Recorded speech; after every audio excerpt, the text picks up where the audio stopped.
Good morning. So, oops, I think it's gonna keep shaking.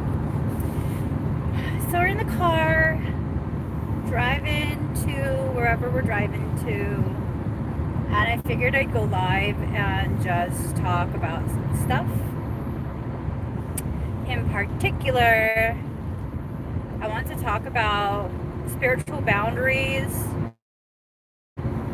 people crossing lines, and how do you enforce boundaries in a spiritual way? Good morning, guys. Hi, Jade. Hi, Cassie. Hi, Catherine. Hi, Deb. So, first off, happy Taco Day. Okay, it's Cinco de Mayo. It was not yesterday. Cinco de Mayo wasn't yesterday. It's today. But yeah. So spiritual boundaries. Spiritual boundaries are important. Hi, Jasmine. They're very important. Because what ends up happening when we first begin our spiritual journey, we get so fixated on being nothing but positive, as though positivity is somehow spiritually elite, superior, or whatever. But it's not. It's not. When you focus just on one aspect, you end up functioning in a very unbalanced way. So what you need to do is find center, and sometimes in order to be centered, you have to allow some of that darkness out. You have to enforce the boundaries. Not enforcing boundaries, allowing people to walk all over you, bending over backwards all the time for people who have no appreciation for what you're doing, how much you're doing without, just for their preference. You're teaching them that this is all you deserve, that it's okay with you. And if it's not okay with you, why would it be okay to allow them to think that it is? So, what are some ways of enforcing boundaries? First off, just really embracing the fact that you have needs. There is nothing unspiritual or not spiritual about having needs and voicing those needs. You guys, I feel like everything is just shaking. I'm in the car and I feel like everything is just shaking. Maybe if I go like this. Oh God, that shakes even more. Hold on. Oftentimes I found that if you don't like to voice your needs, if you have a tendency to stay quiet because you don't want to ruffle other people's feathers, it's because you're existing still in a state of fear. And that's not a bad thing. It's definitely something that still needs your attention.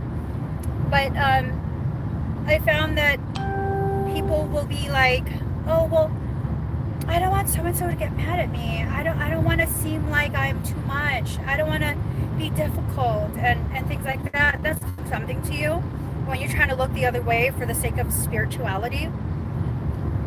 That's spiritual bypassing. You're not helping them to learn boundaries. You're not helping them to learn how to function in a balanced way. You're not helping them. So what you need to do is realize when you help yourself, when you make your needs known. I'm not talking about being demanding. I'm talking about if someone has crossed the line, to just speak up. Like, hey, you're a bit much. You're going to kind of need to back up a little bit. Just a little bit. You kind of stepped over the line that I've set, so you kind of have to take a step back. That's much healthier. It's much, much healthier to teach someone from the start what you will and will not put up with, versus creating a circumstance where they think it's fine. They think the way they treat you is fine. And then suddenly one day you snap. And then they're like, what's your problem? Why are you being so difficult all of a sudden? No, I've always had an issue with your behavior. I've just been trying to be nice. And in reality, it's not being nice. It's not.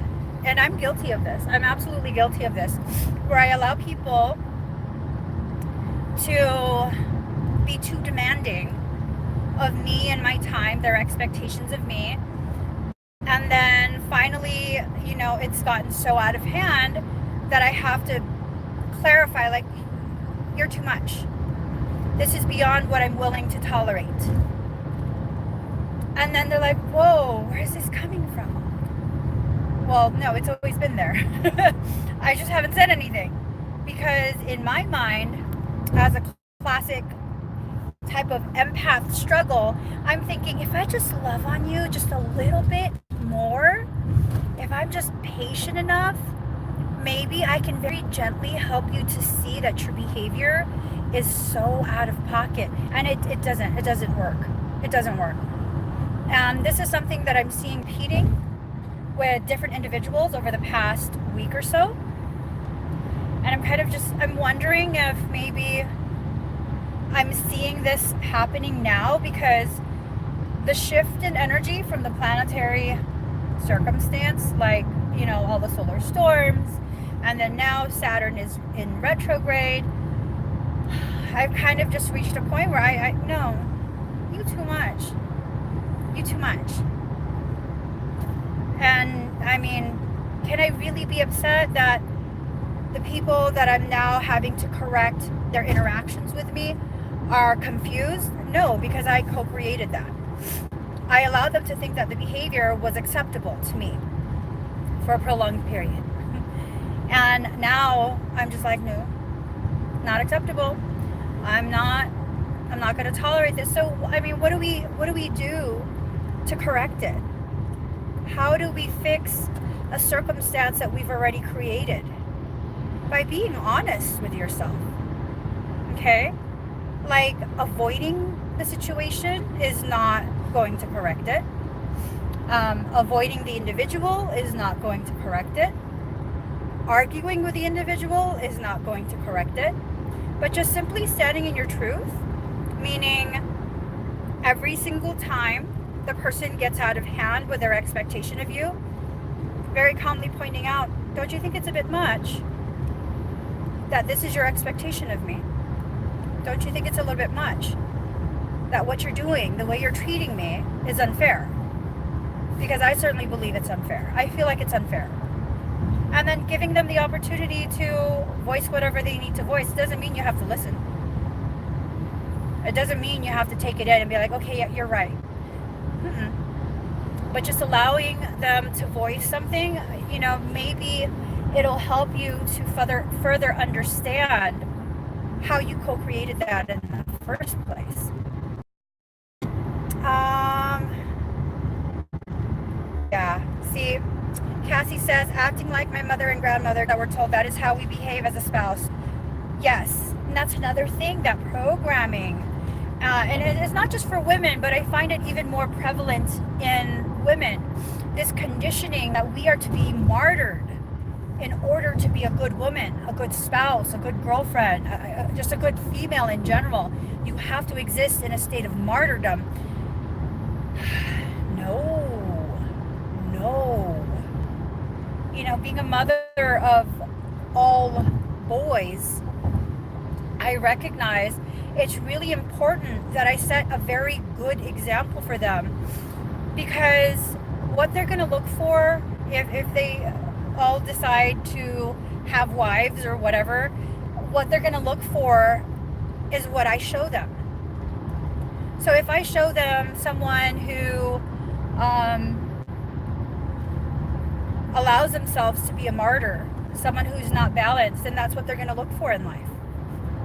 That's what they're going to look for. And to me, as an empath, I really don't mind, and this is kind of weird, but I don't mind the suffering for myself. I don't. It's just like, whatever, I'll get over it. But to see someone else suffering, that really gets me. And that really, really gets me. And so as motivation to stay in a healthy space within my mind, I like to remind myself, like, you're teaching your kids this. You're teaching your kids to look for a woman that's like you. So what kind of woman should they have? What kind of woman are you inspiring them to want to live their life with? And, that oftentimes is enough for me to be like, all right, get back in center. Get back in center.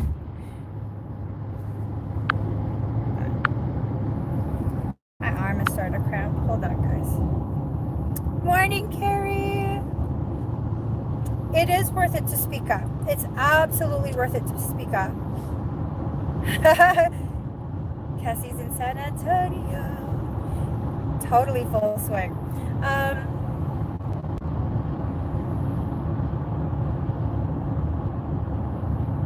Oh wow, Cat B. A year is a long time, but clearly a year is what's necessary right now. And it might take a little bit longer. It might resolve sooner, who knows? But what's important is that you set that boundary. And setting boundaries, this is important to realize. Setting boundaries is not about controlling someone else. It's about controlling your space, okay? Teaching someone what you will and will not allow in your space is not the same thing as demanding that someone act differently than who they are, who and what they are. So one of the things that I found to be very, very beneficial, is really, really effective, especially if the people that you're dealing with are in real life people, meaning they have access to you on like a day-to-day. I let them know, okay, I spit on myself. I let them know, yeah, we don't do that here. Maybe it's time for you to go home. Yeah, no, that's not an appropriate conversation. I kind of gotta go. If you're on the phone, like, oh, okay, well, yeah, sure. I gotta go. I'll call you back later. And after a while, they begin to notice, hey, every time I act this way, every time I speak about certain things, they end up being busy and needing to go. And eventually they'll stop doing it.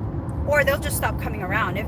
If they're coming around simply to get a hit of energy from you, they'll stop coming around. If they can't access you in that way, they'll stop coming around.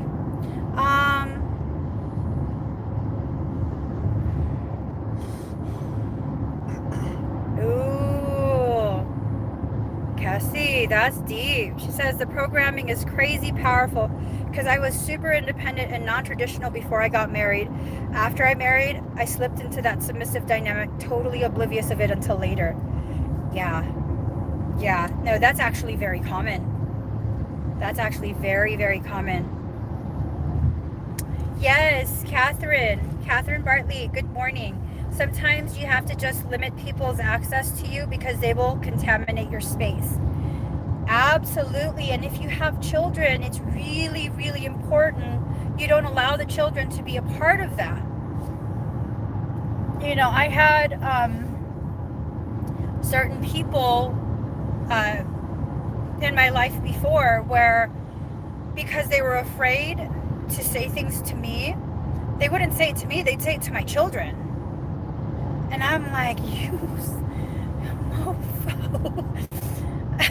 So what ended up happening, I ended up having to have a very frank conversation with my children because they're still very young. When this was happening, they were very young. And what I told my kids, they didn't have to know the drama. I just told them, hey, now I understand when so-and-so says these kind of things to you, it makes you very uncomfortable.